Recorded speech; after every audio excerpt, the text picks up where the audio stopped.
सभी बच्चों को नव वर्ष की शुभकामनाएं। आप जरूर रेजोल्यूशंस और अपने कमिटमेंट के साथ में नए साल को पूरा फाइट मारने के लिए तैयार होंगे। 2024 के आपके टारगेट्स फिक्स होंगे और उन टारगेट को परफॉर्म करने के लिए आपको मालूम है कि जेई मेंस अब लेस देन 24 डेज बाकी रह गया। अगर कहीं पे भी अगर फोकस में कमी है, कहीं पे भी टारगेट में कमी है, कमिटमेंट में कमी है, तो मैं एक एडवाइस देना चाह रहा हूँ कि जो बच्चे अपने पेरेंट्स के साथ में नहीं रह रहे हैं, आप एक उनका फ़ोटो लगा के रख लीजिए और आप खाली उसको देखिए एक बार, आपको तुरंत मालूम पड़ जाएगा कि क्या किस चीज़ पे आपको फोकस करना है, व्हाट इज़ योर टारगेट। तो बिल्कुल एक्यूरेटली आपको मालूम चल जाएगा। वहाँ से वो वाइब्स निकल के आती हैं जो आपको बताएंगी कि आपको ये करना है। तो गाइज, ये होता है जब हम इस जीवन में आए तो यहाँ पे आपको क्या चीज़ डिफरेंस क्रिएट करती है। आपके पास में एक मेंटल एनर्जी है, आपकी आपकी फिजिकल एनर्जी है।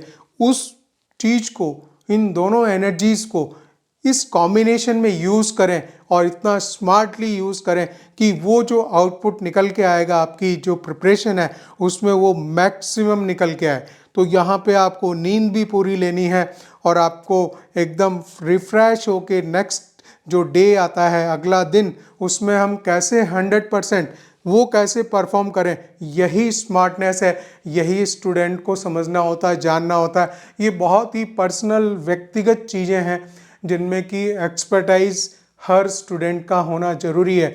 उसे पता होना चाहिए कि मैं अपना टाइम कहाँ, कब और कैसे स्पेंड कर रहा हूँ। ये ज़रूरी है जानना। और आप कुछ भी कर रहे हो, आप चाहे खेल रहे हो या दूसरी और चीज़ कर रहे हो, एंटरटेनमेंट कर रहे हैं, सोशल मीडिया से जुड़ रहे हैं या कुछ भी कर रहे हैं, तो भी हमें पता होना चाहिए कि वो एज पर टारगेट होना चाहिए कि यहाँ पे मुझे आधा घंटा देना है। और इस तरह की बात है। हम फोकस करेंगे गाइस आज मैथ्स पे, और मैथ्स में जिस चीज़ की बहुत ज़्यादा रिक्वायरमेंट होती है वो है प्रैक्टिस। तो यहाँ पे मैंने लिखा हुआ है, ये मूल मंत्र है मैथ्स को सिंप्लीफाई करने का, और आपके लिए आज की डेट में बहुत ज़रूरी हो जाता है।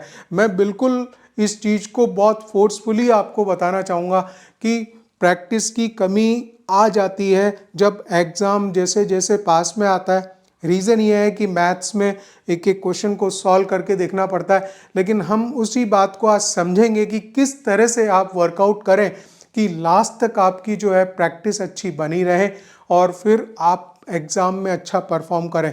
क्योंकि आपके पास में सारी चीज़ें हैं, थ्योरी नोट्स अवेलेबल हैं, शॉर्ट नोट्स अवेलेबल हैं, जो PYQs हैं चैप्टर वाइज उनके सॉल्यूशंस अवेलेबल हैं, पूरा पूरा एवरीथिंग, वीडियो सॉल्यूशंस अवेलेबल हैं आपके पास में, पूरा चैप्टर अवेलेबल है। ठीक है, आपने प्रैक्टिस की हुई है। लेकिन अगर जब कभी मैथ्स को सॉल्व करते हैं या न्यूमेरिकल्स करते हैं, वो कहीं के भी हो, फिजिक्स के हों, केमिस्ट्री के हों या मैथ्स के हों, अगर न्यूमेरिकल्स की प्रैक्टिस आप नहीं करते हैं गाइस, तो क्योंकि टाइम की कमी है, टाइम अब ऐसा आ गया कि टाइम यहाँ पे तो कुछ कम होता है, तो हम फोकस करने लग जाते हैं। हमारा लैपटॉप के सामने हम देख रहे हैं तो कंटिन्यूसली क्या कर रहे हैं कि लिख कम रहे हैं, प्रैक्टिस कम कर रहे हैं। तो इस बात को आप ध्यान रखें कि लास्ट मोमेंट तक आपको प्रैक्टिस नहीं छोड़नी है। आप अगर जो टेस्ट दे रहे हैं, टेस्ट सीरीज वगैरह दे रहे हैं, वो कंटिन्यू करते जाइए। वो जितना आप लिखेंगे, जितनी प्रैक्टिस बनेगी, उतना ही आप अच्छा परफॉर्म करेंगे। और यही मूल मंत्र बनता है। मूल मंत्र ये बनता है कि एग्ज़ाम के लास्ट डे तक भी आप अगर पेन यूटिलाइज कर रहे हैं तो उससे ये होगा कि आपको वहाँ पे जो सिली मिस्टेक्स हो जाती हैं मैथ्स में, वो सिली मिस्टेक्स नहीं होंगी गाइस। वो सिली मिस्टेक, या वहाँ जब कॉन्फिडेंस नहीं आता, वहाँ कहीं ऐसा फील होता है कि कहीं गलत तो नहीं हो गया, कहीं गलत तो नहीं हो गया। और उस स्टूडेंट का जिसका प्रैक्टिस अच्छा होता है, अगर वो क्वेश्चन सॉल्व कर रहा है एग्ज़ाम में, हम एग्ज़ाम की बात कर रहे हैं, एग्ज़ाम में सॉल्व कर रहा है और अगर लास्ट में आंसर मैच नहीं कर रहा है, तो एटलीस्ट उसको एक चीज़ का तो कॉन्फिडेंस होता है कि जो मैंने सॉल्व किया है उसमें कहीं सिली मिस्टेक नहीं है, कैलकुलेशन मिस्टेक नहीं है। हो सकता है कि मैंने थियोरेटिकली कुछ जो है कॉन्सेप्ट गलत लगाया हो या और कुछ किया हो। कुछ बच्चे इतने कॉन्फिडेंट होते हैं कि वो बोलते हैं कि क्वेश्चन गलत दिया हुआ है, उसने आंसर सही नहीं दिए। तो ये कॉन्फिडेंस तब आता है जब आपकी प्रैक्टिस बहुत अच्छी है।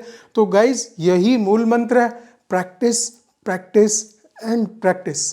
खाली जब इस चीज़ को आप इतना कर लेते हैं तो वहाँ जो अंदर जब आप एग्जामिनेशन हॉल में जाते हैं तो वो जो फियर होता है, एक टाइप का फियर इस तरह का कि थोड़ा सा यहाँ हार्ट बीट बढ़ जाती है, तो वो हार्ट बीट वहाँ नहीं बढ़ेगी। आपको पता है कौन सा सवाल देगा, कैसे देगा, आपको सॉल्व करना मालूम, आपने इतना प्रैक्टिस किया हुआ है भाई, आपने इतनी प्रैक्टिस की हुई है। मैं मैथ्स की इसलिए बात कर रहा हूँ कि मैं मैथ्स पढ़ाता हूँ, अदरवाइज फिजिक्स में भी न्यूमेरिकल्स हैं, केमिस्ट्री में भी हैं, कैलकुलेशन तो वहाँ पे भी है। तो कोई चीज़ हम जो है जस्ट लाइक हिस्ट्री नहीं देखें लास्ट टाइम। ठीक है, टाइम की कमी है, लेकिन जो प्रैक्टिस वाला पार्ट है उसको आप मिनिमाइज मत कर दीजिएगा।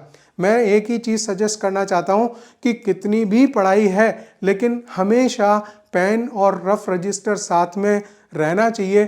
थोड़ी थोड़ी क्वेश्चंस की जो प्रैक्टिस है वो करते रहिएगा, कंटिन्यूसली करते रहिए। अदरवाइज ऐसा नहीं हो कि आप, क्योंकि सारी चीज़ें पीडीएफ फॉर्म में अवेलेबल है, सब शॉर्ट नोट्स सब चीज़ें अवेलेबल है, सॉल्यूशंस आप देख रहे हैं एक चैप्टर के मेरे पास में 200 जो है एक्सक्लूसिव क्वेश्चंस के सॉल्यूशंस अवेलेबल हैं। अब आप क्या चाहेंगे कि उन 200 क्वेश्चंस को मैं देख लेता हूँ, उनके सॉल्यूशंस को देख लेता हूँ, दैट्स ऑल। लेकिन ऐसा नहीं है, वहाँ जो प्रैक्टिस पार्ट जो छूट जाएगा वही प्रॉब्लम करेगा आपके लिए एग्जाम में। जब वो क्वेश्चन आ जाता है और अगर आप प्रैक्टिस नहीं की हुई होती है तो वहाँ पे कुछ भी बहुत छोटी छोटी सिली मिस्टेक्स जो है हो जाती है और बिल्कुल अपना माथा पीट के रह जाते हैं कि ये मैंने क्या कर दिया गड़बड़। ठीक है ना, वो खाली लैक ऑफ प्रैक्टिस ही है। गाइज एक ही चीज़ यहाँ इस वीडियो में मैं बोलना चाह रहा हूँ कि आप अपने कमिटमेंट में, ठीक है, आपका कमिटमेंट रखिएगा और अब बहुत कम टाइम रह गया तो ऐसे टाइम में प्रैक्टिस तो हो जाती है मिनिमाइज। ये नेचुरली बात समझने की है, होता है ऐसा, क्योंकि बहुत सारी चीज़ें रिवाइज करनी है। लेकिन रिवीजन में मेरी बात को ध्यान रखिएगा कि प्रैक्टिस को कम कर दें न्यूमेरिकल्स की, लेकिन उसको ख़त्म मत कर दें। पेन चलता रहना चाहिए लास्ट मोमेंट तक प्रैक्टिस बनी रहनी चाहिए, टेस्ट बने रहने चाहिए। ठीक है, ऑल द बेस्ट गाइज।